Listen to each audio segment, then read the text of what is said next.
4e place reste important quand même parce qu'on veut bien finir la compétition. Donc forcément il y a une forme de déception, mais elle n'entache en rien le super parcours qu'on a pu faire à la CAN et ce que les joueurs ont donné durant les 5 semaines.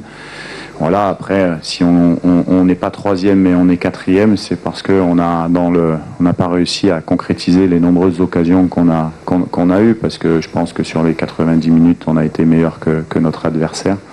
Les stats le démontrent. Après, ce sont des matchs qui sont très serrés, et puis au penalty, voilà, il y a une part de qualité, une part de chance, et on n'est pas à l'abri. On en avait gagné contre l'Égypte. Ce soir, on le perd, c'est le football. Mais en tout cas, voilà, on avait fait pas mal de turnovers. Ce que j'ai vu ce soir des garçons reste quand même très intéressant. Ça démontre qu'il y a un vivier intéressant.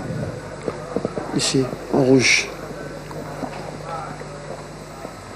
Bonsoir coach. Bonsoir. Allô, je suis Yvan, le média. Allez-y. Sur la première mi-temps, on a vu que vous avez eu beaucoup de mal face à un bloc sud-africain qui était média en bas, avec une ligne resserrée. Vous n'avez pas eu à vous insérer entre les lignes comme ça a été le cas lors de la demi-finale par exemple. J'aimerais savoir tactiquement, c'était quoi la consigne que vous avez donnée à vos joueurs sur le début à la première période? On a surtout sur les 15 premières minutes dû gérer le changement de leur système quand ils avaient le ballon, avec l'arrière droit très très haut pour essayer de trouver le 9 sur la profondeur et nous mettant un contre 1 derrière. Après, sur l'utilisation du ballon, bon, je pense qu'on a eu des occasions aussi en première mi-temps. Après, les consignes étaient claires, c'est-à-dire qu'on avait décidé d'animer à 3 derrière, et qu'on a pas mal trouvé nos joueurs dans les half space, les relais pour aller chercher nos couloirs. Ça a été plutôt bien fait. Mais voilà, après au football, on peut pas avoir autant d'occasions et pas marquer. C'est tout simplement pas possible. Ici.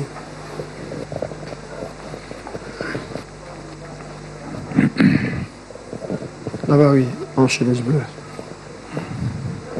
Merci, Albert Mbaye, pour les comptes de la RTH Lubumbashi RDC. Sébastien, félicitations, non, mais bravo pour l'équipe. J'ai vu quand même une équipe très appréciable cet après-midi. Est-ce que c'est la même impression? Vous vous dites en vous-même que ce que vous avez fait cet après-midi, c'est ce qui vous a peut-être manqué lors du match précédent? Parce que j'ai vu une équipe de la RDC, en tout cas tactiquement, très en place par rapport à son adversaire de cet après-midi.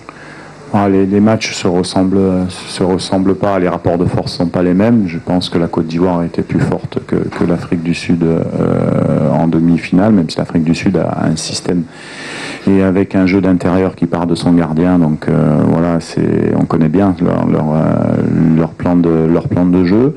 Donc on était un peu plus à l'aise peut-être au milieu de terrain que ce qu'on a été sur la demi-finale. Par contre, oui, voilà, tout le monde l'a vu. Je pense qu'on doit tirer 13 ou 14 fois au but, de temps en temps avec des cages vides.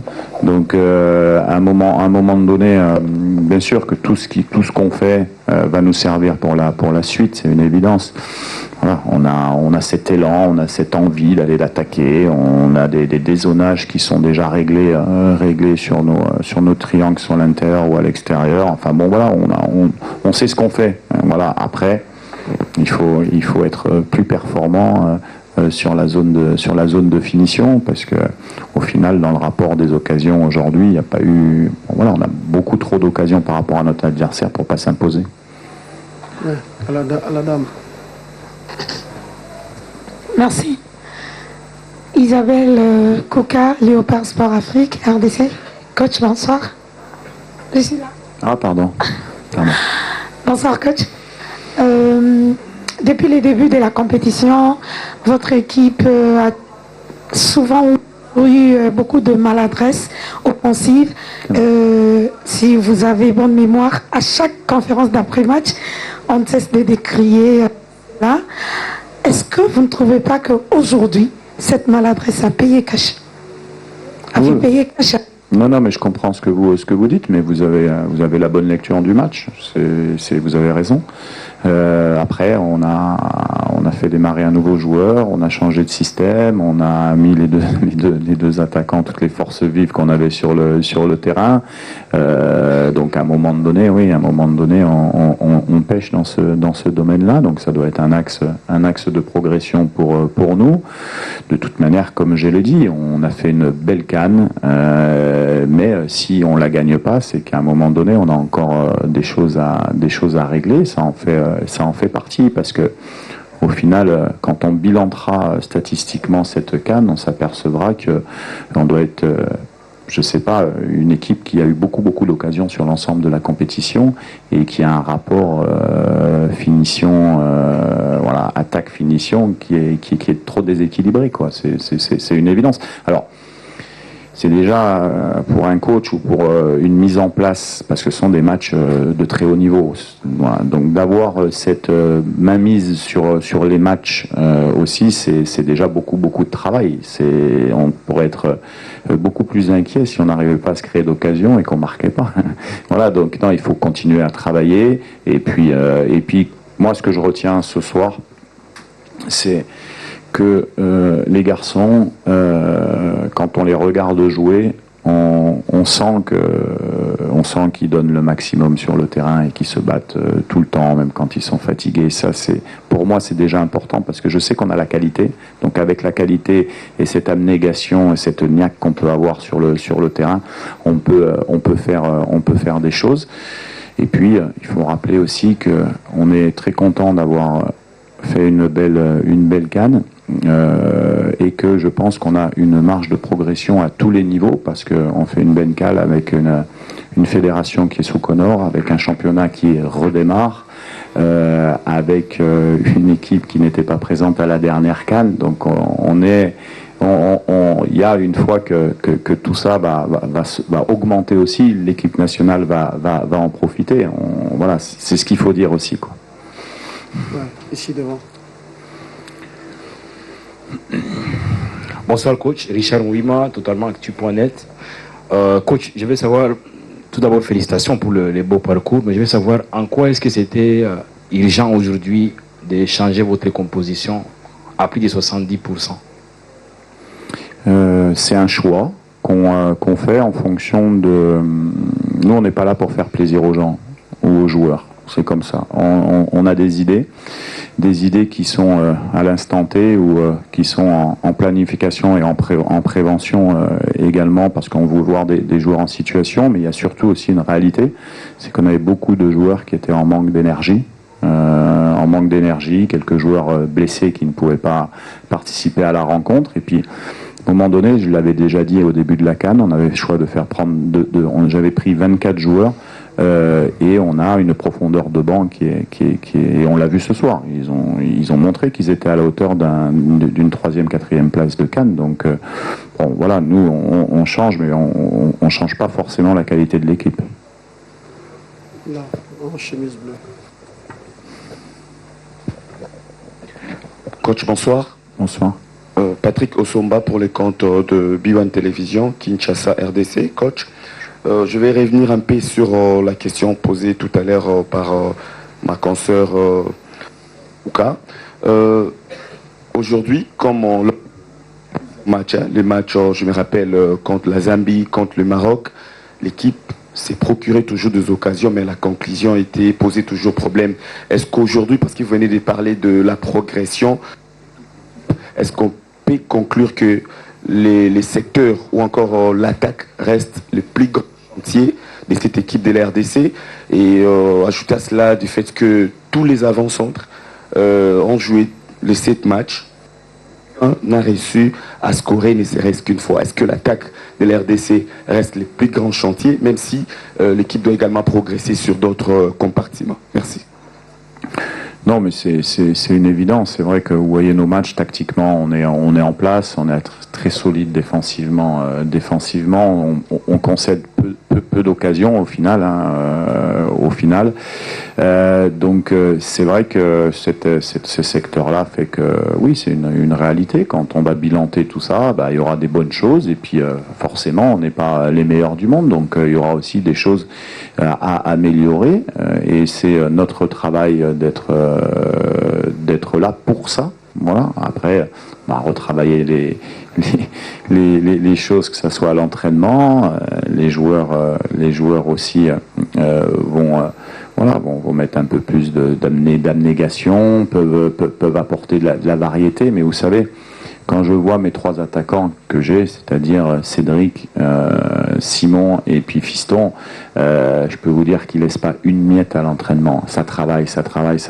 Et après, il y a des situations qui font que on n'a pas été performant sur ce domaine-là. C'est une réalité.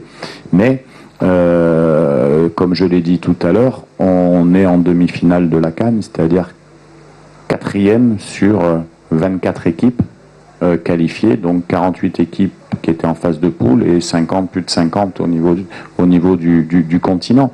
Donc ça veut dire que effectivement, peut-être qu'on aurait concrétisé toutes nos occasions, peut-être qu'on aurait eu encore un meilleur résultat, c'est possible. Là-bas, en rouge.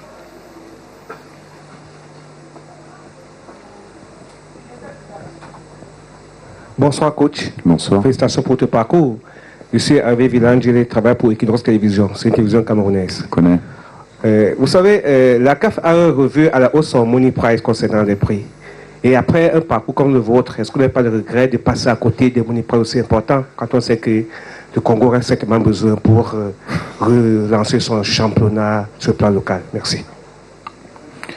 Je ne sais pas s'il y avait une différence entre 3e et 4e. Sincèrement, ce n'est pas des éléments qu'on a. Nous, ce qui va nous intéresser, c'est si notre parcours a pu effectivement permettre à la fédération, en tout cas au Conor, de pouvoir développer le football des jeunes et puis les clubs locaux, les formations locaux. Nous, on est les plus heureux du monde, mais on le sait de toute manière qu'on est vecteur de ça et c'est une responsabilité pour les joueurs. Aujourd'hui, je pense que les Congolais sont fiers de leur équipe, de ce qu'elle les dégage sur le terrain et ça, c'est déjà beaucoup. Madame, à la dame derrière. Bonjour coach, Darla Motéa pour le compte du club de sport RDC. Merci de nous avoir fait rêver. Voilà. Ma question va au-delà même du terrain. Vous avez aujourd'hui pu qualifier la RDC en demi-finale de la CAN après tant d'années. Selon mes sources, vous avez plusieurs propositions plus alléchantes que la République démocratique du Congo. Ce que la République démocratique du Congo vous propose, est-ce que les Congolais qui sont aujourd'hui fiers de vous et tous derrière vous peuvent compter sur votre présence à la tête du staff technique de la RDC jusqu'à la qualification du mondial? Merci. Moi, j'ai un contrat avec la RDC que je veux honorer. Donc, non, il n'y a pas de débat et de discussion à ce niveau-là, sauf si on me demande de partir. Mais non, là, il y a quelque chose qui est en marche. Après, le football, ça peut aller vite. C'est une évidence. Là, on va déjà bien bilanter ça. On doit le bilanter en étant critique. C'est comme ça qu'on avance. Bien sûr qu'il y aura plus de bonnes choses que de mauvaises choses. Et puis après, on se remettra au travail. Mais bon, ça, c'est pas forcément un sujet. Merci coach et bonne continuation. Merci.